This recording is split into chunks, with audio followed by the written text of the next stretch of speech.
जय हिंद दोस्तों। अभी का सबसे बड़ा सवाल, क्या झारखंड सरकार नियोजन नीति को 9वीं अनुसूची में जोड़ पाएगी?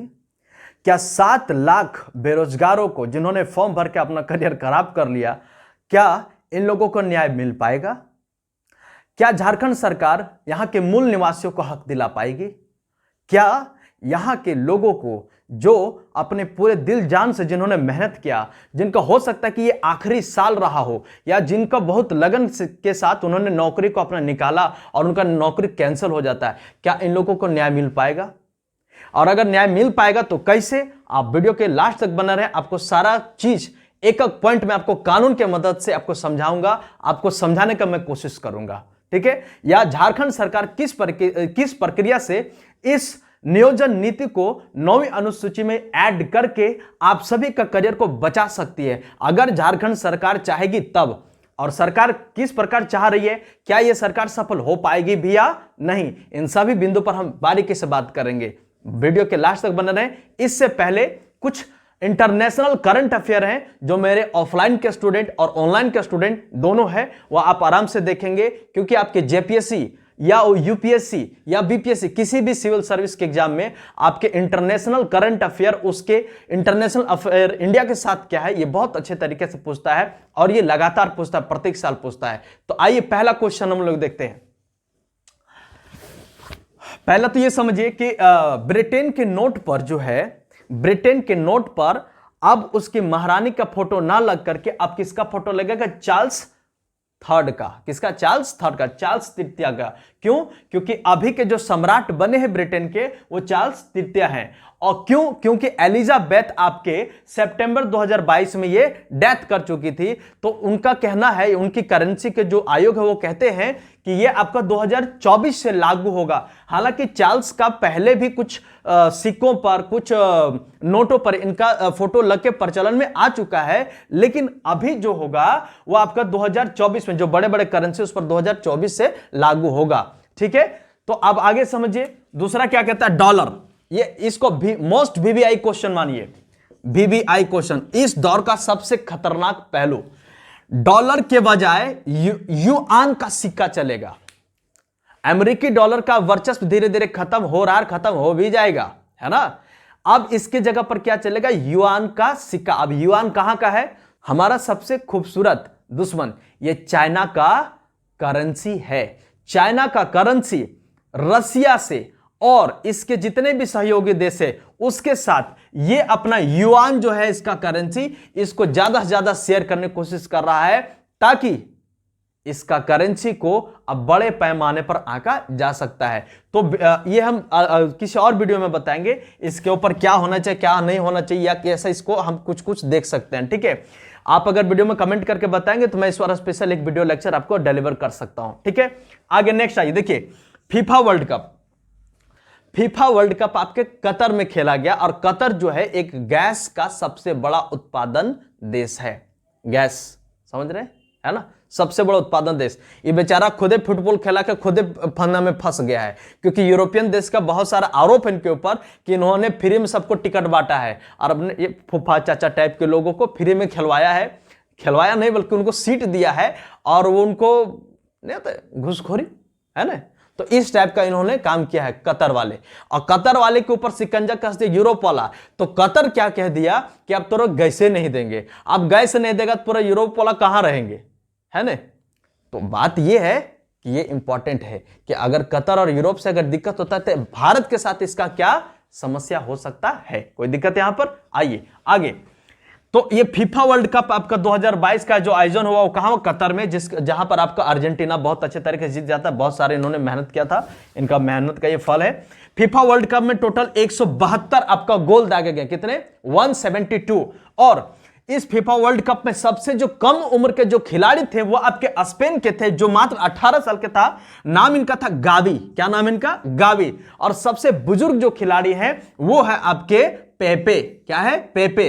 39 ईयर्स ओल्ड है। देखिए मेसी हो गया, या आपका रूस का खिलाड़ी हो गया, इसके बारे में तो हर कोई, फ्रांस का खिलाड़ी हो गया, ठीक है, इसके बारे में हर कोई जानता है, मीडिया में छाया हुआ है। लेकिन क्वेश्चन कहां से पूछेगा? ठीक बगल से, ठीक है? बात समझ पा रहे कि नहीं? तो ये आपका फीफा वर्ल्ड कप हो गया।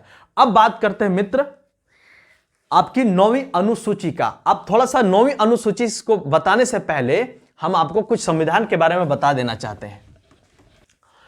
26 जनवरी 1950 को अपने संविधान को एक्सेप्ट किया गया, लागू किया गया, ठीक है।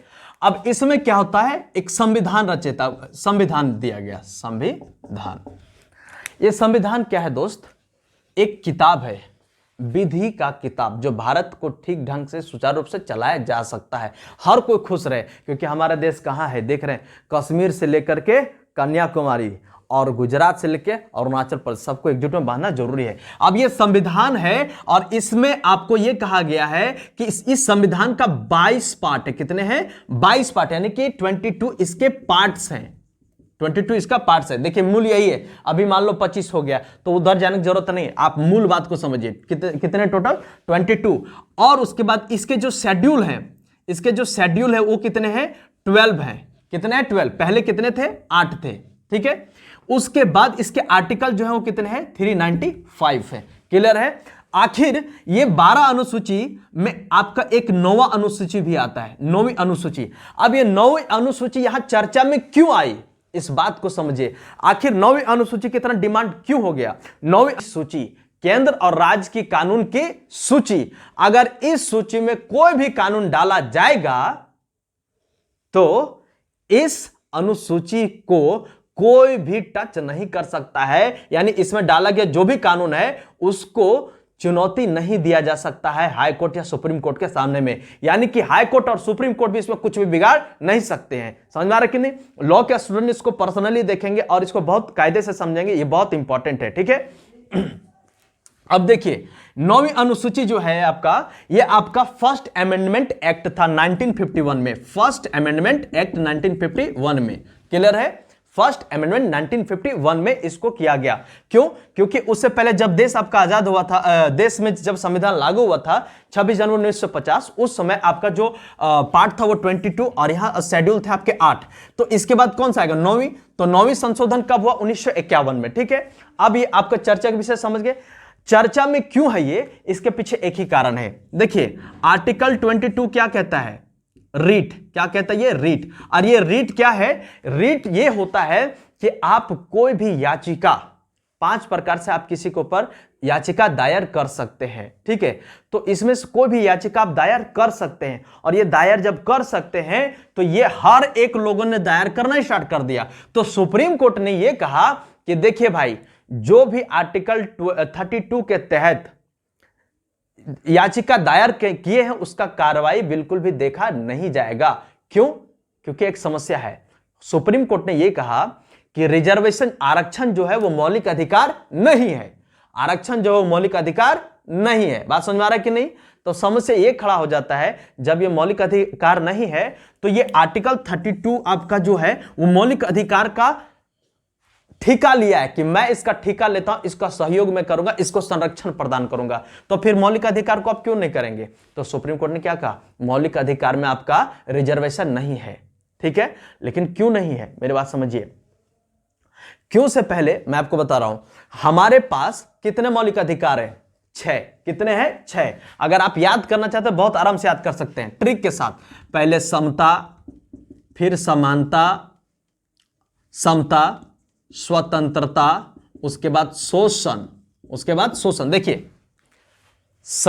हाथ से, समता का अनुसार, समता का अधिकार, स्वतंत्रता का अधिकार और शोषण के विरुद्ध अधिकार। समता का अधिकार, स्वतंत्रता का अधिकार, शोषण के विरुद्ध अधिकार, 3 हुआ। उसके बाद क्या, धार्मिक सांस्कृतिक, धार्मिक सांस्कृतिक, धार्मिक सांस्कृतिक, और लास्ट में उपचार। उपचार को कहते हैं रेमेडीज, क्या बोलते हैं, उपचार। तो उपचार आपका कहां है, आर्टिकल 32 से लेकर के 35 तक। आप बात समझ पा रहे हैं। तो आपके 6 प्रकार के हमारा मौलिक अधिकार है, यानी कि समता का अधिकार, स्वतंत्रता का अधिकार, शोषण के विरुद्ध अधिकार, धार्मिक अधिकार, सांस्कृतिक अधिकार और उपचार। क्लियर है। अब समझिए ये जो चीज है 9वीं अनुसूची क्या है कि केंद्र और राज्यों की कानूनी की सूची है। अगर यहां पर मेरी बात समझिए, न्यायालय को अगर इसमें कोई कानून ऐड हो जाता है तो यहां पर न्यायालय को चुनौती दिया जा सकता है। लेकिन बात समझिए, जब 9वीं अनुसूची बना था उस समय कानून था मात्र 13। कितने कानून थे, मात्र 13। अब ये कानून कितने हो गए, 284। कितने हो गए, 284।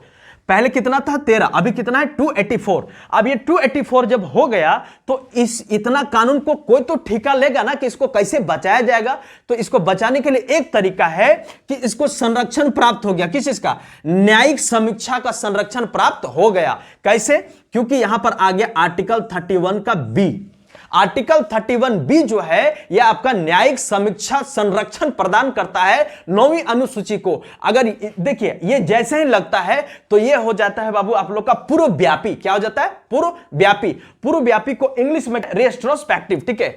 तो रेट्रोस्पेक्टिव लगने के मतलब यह हो गया कि मेरी बात सुने, जैसे आपको संरक्षण प्राप्त हो गया आर्टिकल 31 के बी के तहत, तो यह हो गया पूर्वव्यापी। और पूर्वव्यापी होने का मतलब यह होता है कि अगर न्यायालय, सुनना आराम से, अगर न्यायालय किसी कानून को असंवैधानिक घोषित कर दिया है और उस कानून को अगर 9वीं अनुसूची में जोड़ दिया जाता है तो उसी तारीख से उस कानून को संवैधानिक दर्जा दे दिया जाता है। अब बात समझ गए? अब एक तरीका समझिए, आप शादी करने जा रहे हैं, आपको कोनो लड़की खूब पसंद आ गई, अहो समझ में आ रहा है कि नहीं?